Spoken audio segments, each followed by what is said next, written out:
Another summer edition of Clan Chat. Murph, delighted to have the man, the myth, the legend, Mitchell Heard. And Herdy, I know you just come from the weight room. You're working hard. Tell us, and the Purple Army, more importantly, update the fans on how summer's been in the land of Heard Dash. Yes, sir. It's been quite busy, but a lot of good things to do with lifestyle and taking care of the mental health and just taking care of the body mentally and physically. Mornings look like weight rooms, and the afternoons are typically either on the ice or some type of mobility or stretching and just preparing that mind and body. And who's a part of your summer skate? Because I mean, you're in Ontario, so you can't throw a rock without hitting a good group of hockey players this time of year looking to get on the ice. So who's a part of your summer skate? Yeah, we have a couple good NHLers here. We got Mike Carconi, the free agent right now. He's been a few years in Utah. Justin Danforth, he just signed with Buffalo. Had a pretty good career going from East Coast to AHL to Europe, finally to the NHL. So it's we got some guys that have carved their way here and with some unique paths. So it's a good group to have. We have Andy Andrioff. He spent a lot of time in the NHL and American Hockey League. He's in the KHL now. That's just to name a few, but we got some good solid competition and some good people in here.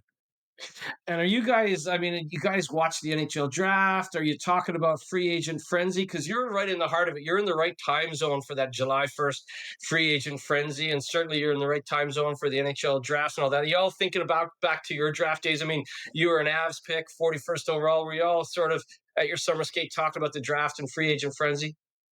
Yeah, it's funny you say that. You kind of around this time, like July 1st, end of June, you kind of start reminiscing and the what ifs and the what could have happened or where you could have been, where you're going to play and where the next journey is going to take you. It's a cool time here. The guys are buzzing, especially those guys that are in the NHL and they're in the free agency. They're buzzing around the gym and making jokes and smiling and it's a good time. Well, you're looking good and fresh. We always look good, but you're looking fresh. There's sunshine there. You're in a heat wave in Ontario. Aside from the weight room and the on ice stuff, how's the rest of the summer been? A little bit of golf, a little bit of family time. How are you keeping your days? Yeah, exactly. I got a 5-year-old daughter, so I try and spend much time as I can with her. She's in a bunch of activities, from soccer to gymnastics to dance, figure skating, you name it, she's doing it. She's a busybody like her dad, like her mom. But yeah, things are good. Golfing's obviously that's a good thing for mental clarity and seeing the nature and kind of reflect almost. Like you're going for the golf, but it's a good time to reflect on yourself and um, just take some time for you and reflect. And that is important. It's a reset the summer, isn't it? It's nice to have the sun. We were joking earlier about the weather in Scotland with Laura, our producer here. We were joking about the weather in Ireland. It's nice to go home, I would imagine, have some sun, sit around the pool a little bit, have some time with your daughter. And that's such an important mental reset, isn't it? Yeah, I think the year is so long, and we're like a burning candle for 8, 9 months, and um, once you kind of get that downtime, it's tough as an athlete to want to take that rest and take that reset. But you got to tell yourself, you got a long season ahead that's coming in, and we're gonna start lighting that candle again. So you want to listen to your body each day and get that rest and that nutrition that you need so we can perform at our best. You mentioned the word reflection there. Let's reflect on your first season in purple. I think statistically, you did so well. Let's be honest. You hit the ground running as an EIHL first year player in that league. You certainly captivated the hearts and minds of the Purple Army. But from your perspective, a reflection on your first year in the Elite League, your first year in Scotland.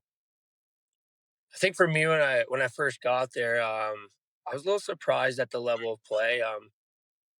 It was better than I was expecting, and obviously for the better. When I first got there, I think it took a little bit for me to get comfortable and see where my strengths and my game were gonna excel in the league and how I could expose that and learning a new system with Corey. It took a few months, and but learning that and adding that to my skill set, I think I don't know. I think I really started to adapt around Christmas time in January.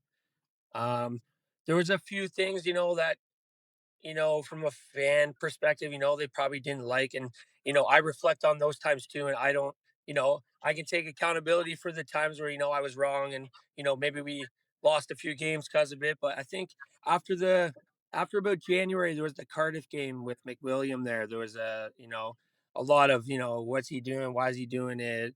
And then there was a lot of reflection to that game. And I think at that point, it was, I didn't want to let my teammates down. I didn't want to let myself down, and didn't want to let the fans down, obviously, and the coaching staff, everybody involved. So I think from that moment on, it was more of let's tighten it up. Let's focus on what I need to do to be elite in this league and to excel. And I think staying on that edge and not playing over it and just teetering, it was a positive impact to my game.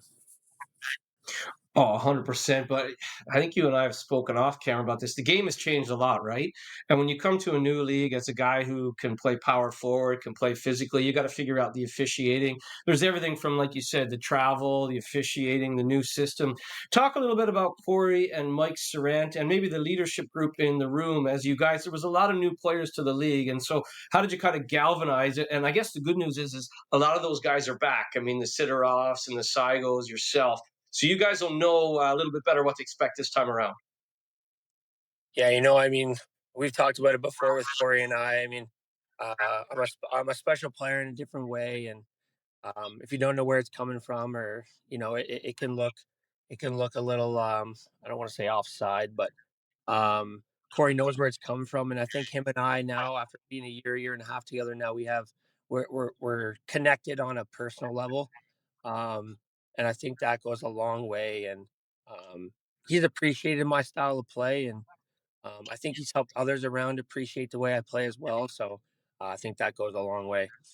And with Mike's he's a calmer. He's calmer on the outside, but he's got that fire inside him, like Corey's talked about. We saw it a couple times last year. I'd like to see it a little more.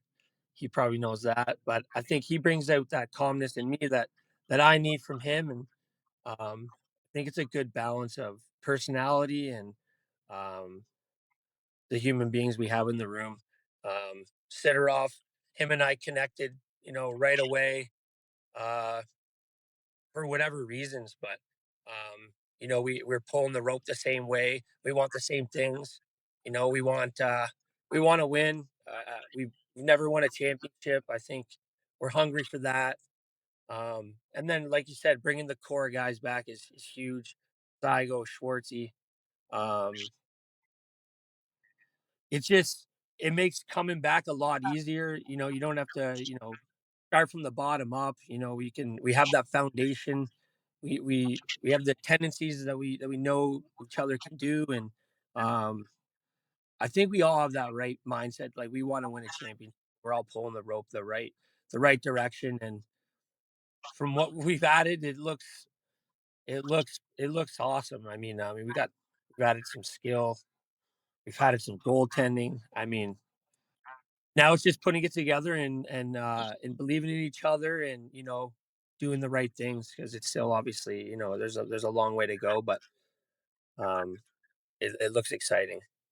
I think I mean was it you who put on Instagram or one of the social media platforms that Sammy Itacalio's stud? I mean, he's a guy that's really exciting as a goalie. I mean, what's the old saying? If you want to win, bring in a Finn. And he's a guy who has good numbers wherever, but he also seems to be a fiery individual who wants to win as much as anyone. So, are you excited about playing in front of the new Finnish goalie Sammy Itacalio?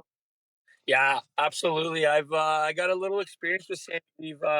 We played our entry levels together in Colorado, and then we met up again in Germany in Bietigheim, and then we were playing against each other in Slovakia again, and where he won a championship. So um, we've always had a good friendship when we play together, and we see eye to eye. I love his game. I love his compete level. He wants to be there, and um, you can see it in his eyes. He's a good human. He's got passion for the game, and I guess yeah. If he can't win, bring in the Finn. Let's bring him in. I like that you say the human beings in the room because again, you and I spoke a lot last year, and some of the players over the last few years under my involvement. It is important to look at the guys and even the people off ice, the marketing people, the people in the merch booth. I mean, there's all human beings who all want the same thing, and it's important that expectations and all that. But I think now that you said it there, you're comfortable with the human beings in that room.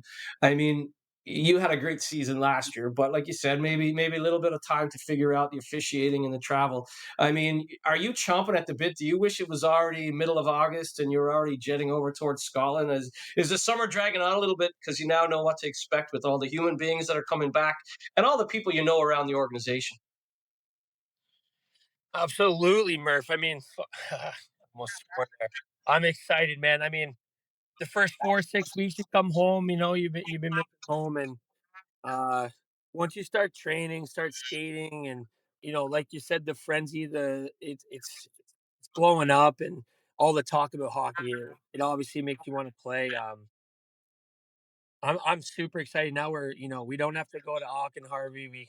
We have the games at home. We can start that culture right away and where we're gonna be. And I think having that all under the one roof is a blessing for everybody around it. Like you said, the people at the rink, it's like everyone's smiling every day. Everyone wants to be there, and um, nobody's complaining. Everybody wants to help each other and become the best people we can. And that's what I really liked about Glasgow. Yeah, I mean, and the fans too. They'll let you know when they're not happy, but they'll also get behind you. They want to battle, and a player like yourself, who, like you said earlier, plays on that edge, and you figured out that edge now in the elite league. A message to the Purple Army because they've been wanting this clan chat. If I'm quite honest, they've been reaching out saying, "Let's get Hurdy on clan chat." So I called you yesterday, and we got it done. Give the people what they want. But you have a message for the Purple Army in this off season. The message for me for this summer would to look for you know a more brighter, more impactful Hurdy. I think I'm finding my happiness, in my mental clarity off the ice, and I'm in a figuring out kind of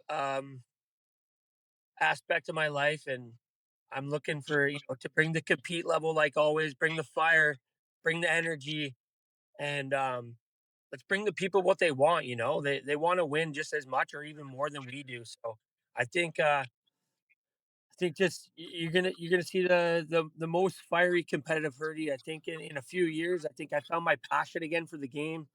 Um, shouldn't say passion, maybe my love and my fire for the game again. Kind of got away from that the last few years, and um, the values of the game and what it brings to me, and why I play. So, um, Purple Army, I'm ready. I'm ready to rock. I'm ready to win. I'm ready to give you, my whole heart to the city and to the game.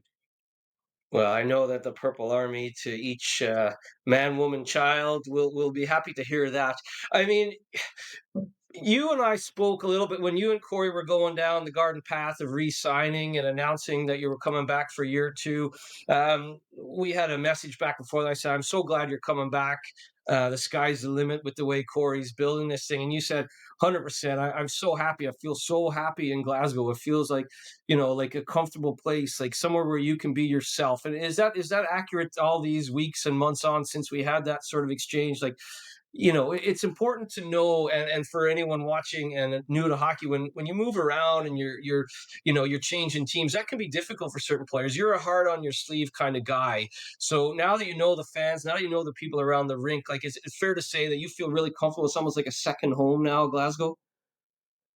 Yeah, when we had talks to come back, there was no question. I mean, I had a few offers other places, and I didn't. You know what? I barely even entertained it. I knew right from I think around Christmas time I was pretty locked in, and there was no talks about it, and I was kind of what's going to happen, and in the back of my head, I knew where I wanted to be, and I think they knew that, and it was just a timing thing to let it all play out and figure it out, and but I knew it's where I wanted to be, and um, just feeling like you said, like home, comfortable, definitely be myself, and you know, not have to feel like I'm walking on eggshells and and stuff like that. So, like I said, the human beings in that room, they understand me too, and and it helps me understand them better. And I think just coming together as one is it's been really good, and everybody accepting each other for who they are is a big thing of the people in Glasgow.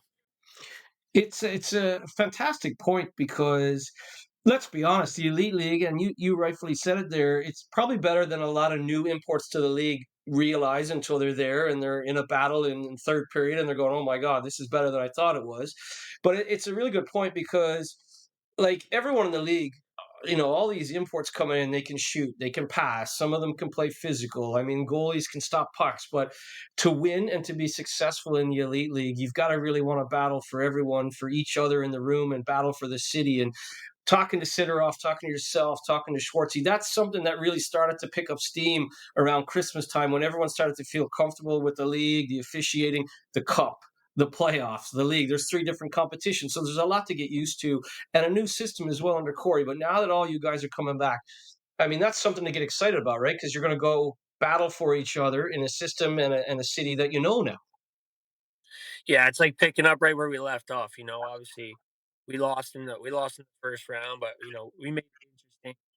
We have that core coming back, and we're gonna pick up right where we left off. We're gonna build that compete level, that intensity from that game, and move it on into the next year, into the games, into talking to Sidoroff the other day about that, about how the league we want to win the league. That's what we want to win, and that's every game, every night, every period. You go into these games thinking, "Oh, we're gonna win, or we're gonna," like, you have to have that championship mentality, whether it's a Sunday game in Fife or a Friday night in Cardiff. You have to bring it, and you gotta want those points. And after playing 1 year, and you realize now that, you know, those 5, 6 games where coulda won or shoulda won, or those are the games that are gonna make the difference in the end. So, I think we need to bring in, those guys that have that championship mentality from a season game, and that kinda aspect. Yeah, it's attitude. And I think those teams that are closer and want to battle for each other are the teams that have been successful in the elite league over the last 4 or 5 seasons because like I said, a lot of these imports coming in, they all have the same skill set. They can all skate, they can all shoot, they can all play physical or a good defenseman.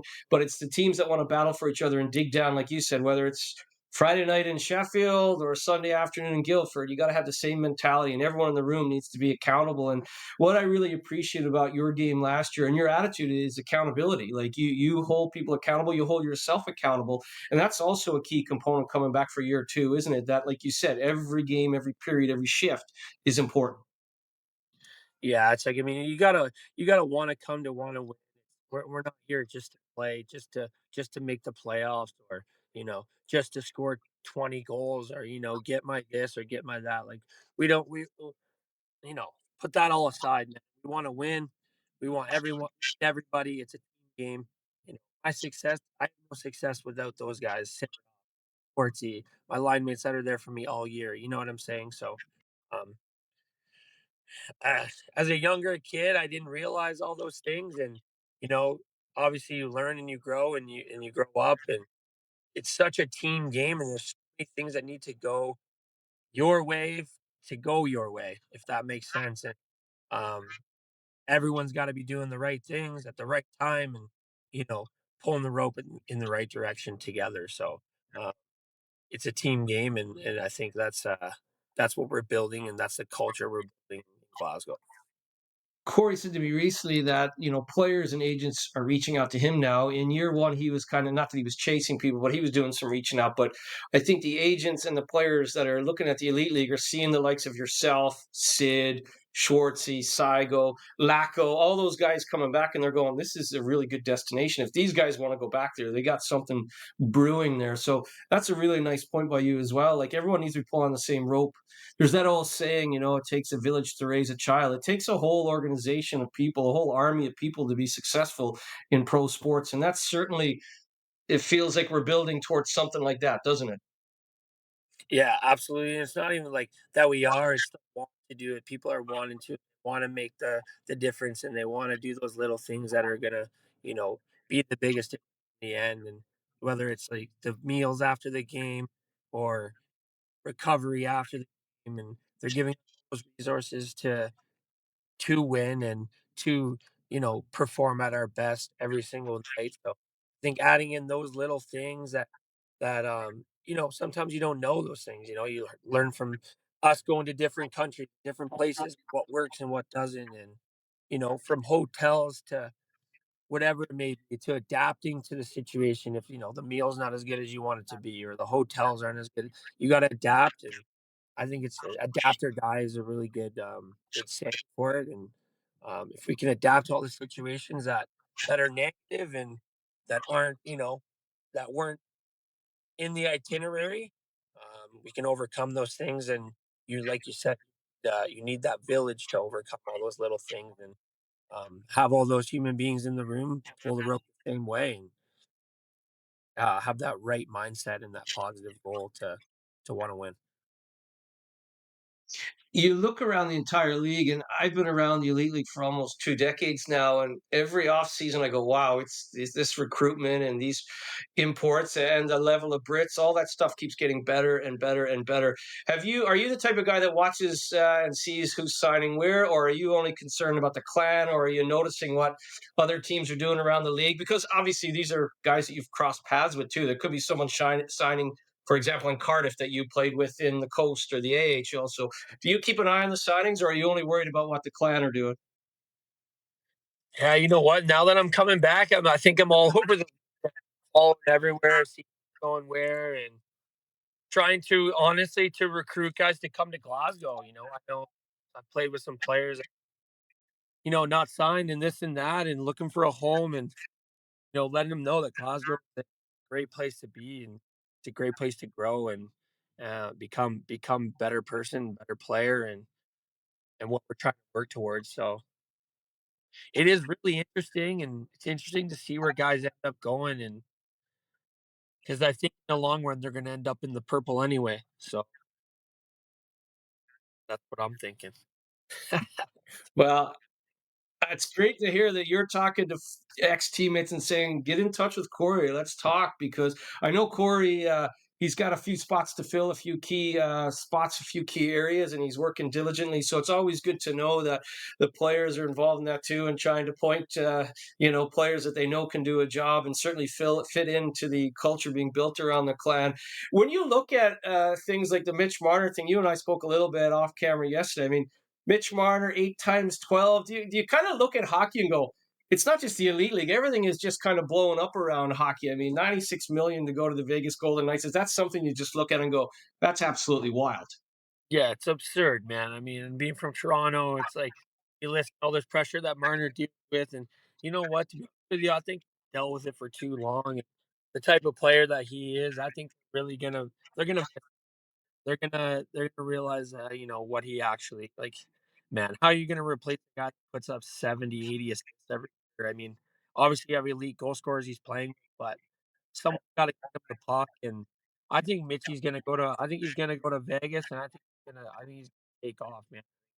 I think he's gonna do the exact same thing he's been doing, and uh, hopefully he just gets a little more appreciation than he had here in the blue and white. It's a tough market to play for. I mean, uh, surprised he did it as long as he did.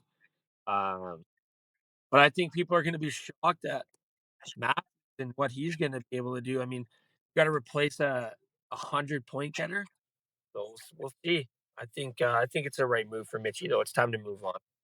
Yeah, it's a tough market, Toronto. And all the years I worked there at CBC and TSN, all those things, it's never not been a tough market. And someone like Mitch Marner, 100 points, hard to replace them, but we'll see. But it is interesting because I see a signing like that and go, think about when we were younger, man, and you were seeing like someone sign for 1 million a year. You're going, wow, that's crazy. Now it's 12 million a year. It's 14 million a year. I think Drysaitl's on this year. So hockey seems to be getting bigger and bigger, and certainly in Glasgow, it's getting bigger and bigger. The season tickets, all that stuff, and all because of the likes of you, Hurdy, coming back, and then I think the anticipation, the excitement of what's to come in your second year in purple. So it is exciting times, and I can't wait. I kind of wish it was late August now.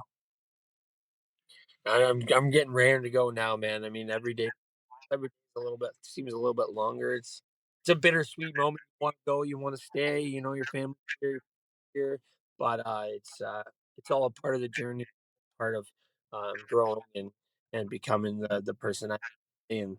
I'm super excited. It's gonna be a great second year in the purple.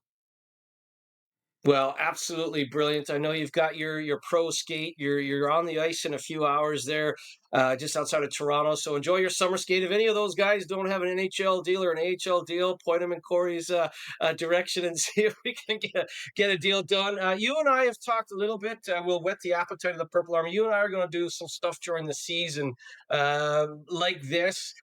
Perhaps a little bit more in person as well when I'm on site. We've got some cool activations coming up with some of your merch and stuff like that. So stay tuned, Purple Army. Heard that there's lots to come on the ice, lots to come off the ice. Thanks for taking the time to join us. I know you just got out of the weight room and you're a busy guy. Enjoy the rest of the summer with your daughter and your family, and looking forward to see you in the flesh real soon, Herdy. Yeah. Be you, have fun, and all love from 1-3.